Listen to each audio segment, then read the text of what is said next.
All right, good morning, everyone. I just wanted to stand out here today on Northwest 27th Avenue and Northwest 199th Street, a corner that I've been standing on or coming to for the past 6 weeks. Good morning. And the reason why you're looking at this particular area right here, that is a ramp. Today is the 36th anniversary of the Americans with Disabilities Act. Now, why is that important?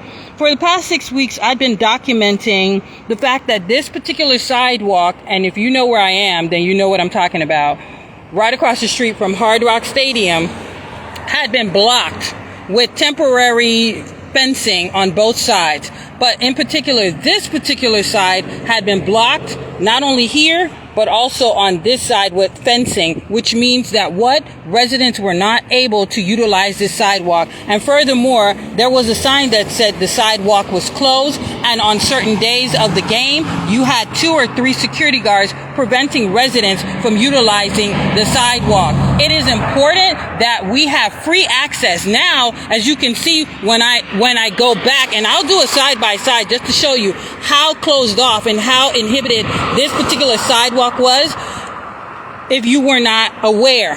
Now I'm able to walk on this sidewalk clearly, freely, with no problems. If you're someone who is in a wheelchair, you absolutely unequivocally could not use this sidewalk. Because why? Half the sidewalk, and I'm just using my hand as an example, was blocked with the concrete portion of that temporary fencing. I'm still on this. I've actually spoken to a few people on Friday, as a matter of fact, and the county's ADA department, who've helped to direct me in the way of making sure that this never happens again, because it shouldn't have happened. It shouldn't have happened, and there was no real action, because even when I did say something, it still was up. Even when I showed the documentation, the fencing was still up. And that's a problem. And this not only goes for events at the stadium, this also goes for events that the city holds, i.e. karaoke, i.e. Carol City picnic, those types of things. This sidewalk should never be blocked off. Never. It's about inclusivity, and that's what the ADA legislation in 1990 did. It made it inclusive so that folks who had children in wheelchairs and adults, anyone, would be able to walk freely on the sidewalk without, I have to move this branch, I don't know, this tree, without having to figure out a way. Remember the videos that I showed, not even videos, I was live, and you were able to see that people were in the streets, because remember, when I got to this point, it was this much. I had to walk around. And when I got to this point, there was a fence here, and a fence here, and a fence here. So I could not, or anyone for that matter, could not get to this bus bench. This was just last week, and these just came down, some of them just a few days ago. That's unacceptable. You go to New York, they have something, they have New Year's Eve. I'll just use that as an example. They clean up everything. You wouldn't even know there was something going on the night before. That's unacceptable. You put it here, you take it down. That should never happen again. I need residents, when you see something, to say something, speak up, speak out, show up to some of these meetings and say something, whether it's at your area, if you know someone. I am not someone who has a disability or anything that, but I see and I talk to enough people, and I'm here and I'm conscientious of what goes on and how people have to utilize what they have to utilize. And so, if you remember, this was completely blocked off in the video. Could not get to this sidewalk. Look how free it is. And as you turn around, look, this is the way it's supposed to be. And it's really interesting that on that side over there, even though they had fencing, there was a gate. So they were still able to use the sidewalk. They were still able to use the sidewalk. This guy, he never stops. He never looks. I got to say something about him. I tried to flag him down twice this morning. This trolley driver, and he just zips on by. That's all right. I got something for him. Because they need to put some signs, and they need to address this trolley situation a little bit better, because they do not stop. Just random driving and not paying attention. But sorry, that was just an aside. But nonetheless, as you can see, now you're able to use this sidewalk freely. Please, I implore you to use your voices. If you have platforms, if you're on here, you have a platform. You have an Instagram page where you can document just like I did, and let the community know. All of the council members, including the mayor, they all have social media pages. They all have Instagram pages. The city itself has an Instagram page. Take a picture, send it to them. Send an email is even better, and let them know. Because this is, let me just go back. I see some comments here. So good morning to everyone. I'm not going to be on here very long, but I just had to come out here and really just highlight the stark difference from last Sunday to this Sunday. And it says, okay, so this is Johnny J #1. It says it's bought and paid for by, politicians. They allow the stadium to do whatever they want, all for what? Free tickets and events. Yep. How did our local politicians allow the stadium to put those up? They are also allowed police to stop local traffic. And the last one is Avlon. I'm so glad someone else saw that, or catch the bus. Yeah. So yeah, I've been documenting it. I've been talking about it. I actually came from this direction to show how you could get here, but then you got blocked. And I've been over there. I spoke to the police officers on the first day of this event, of the FIFA event, the actual first day. Went to the District 1 office, said something, probably should have put something in writing, but nonetheless, they got the information. Someone did come over here, but nothing happened. Spoke to the head of the transportation department of Miami-Dade County, and she assured me that something would happen. Nothing really did happen, because this was, at that time, almost the last game, actually. They did take the fencing that was on this side down. However, the fencing, the concrete portion, had been up for some days now, even though the city of Miami Gardens posted something saying it would come down on the 20th, which was last Monday. It actually didn't. And so I just want you guys to be aware. It's not right. It's unacceptable.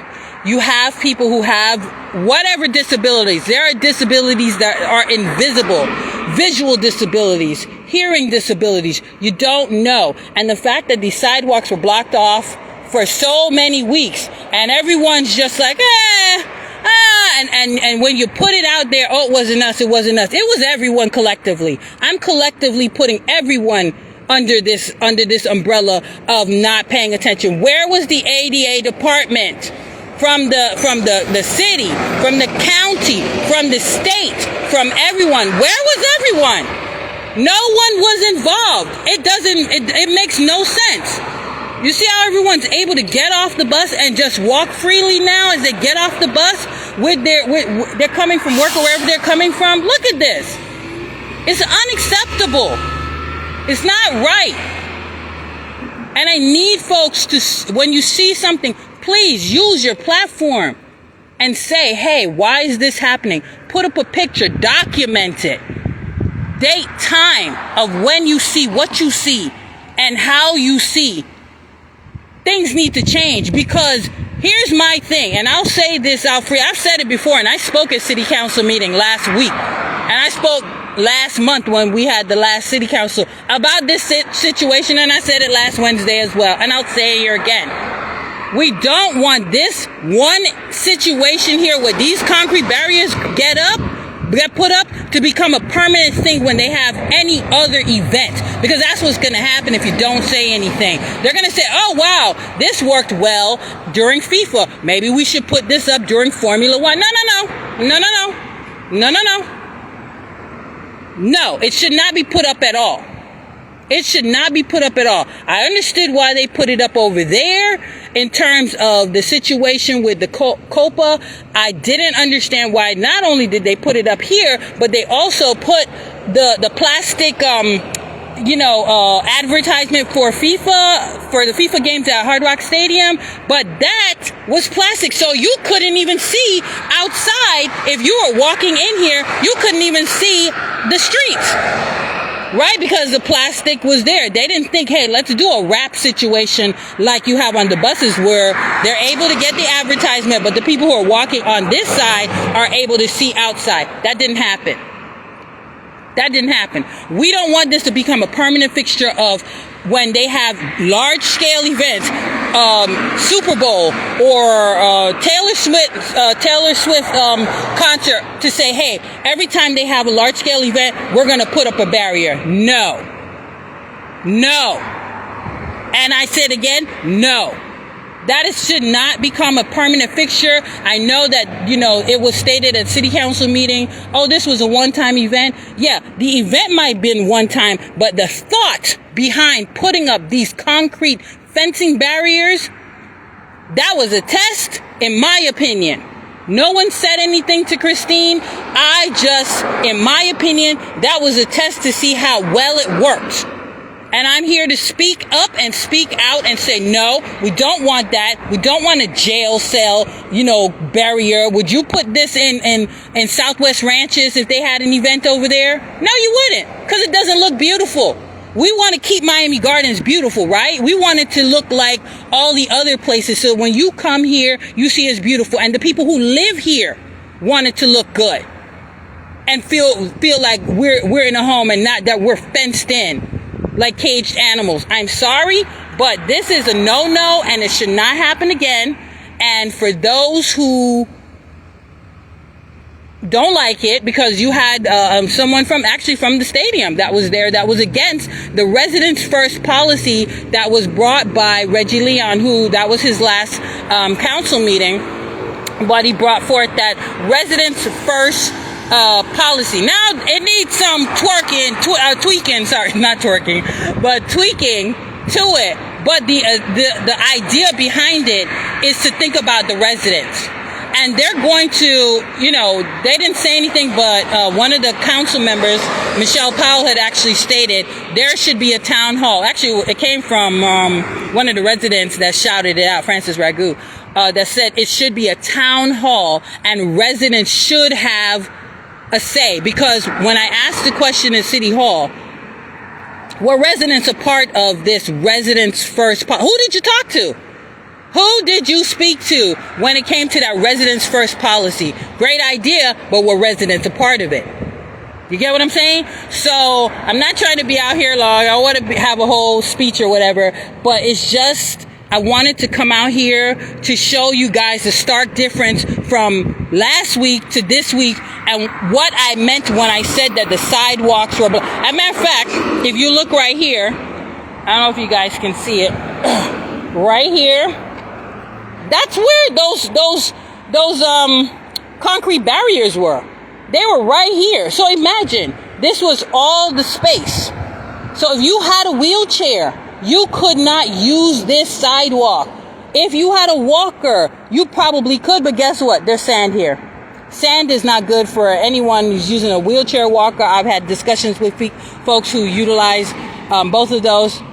That ain't good for them. So this right here was all the space because the concrete barriers took up all of this. Don't sit idly by and not say anything. Say something, right? I have a platform. Anyone who's on here right now, you have a platform. You may not think that you have influence, but your voice matters.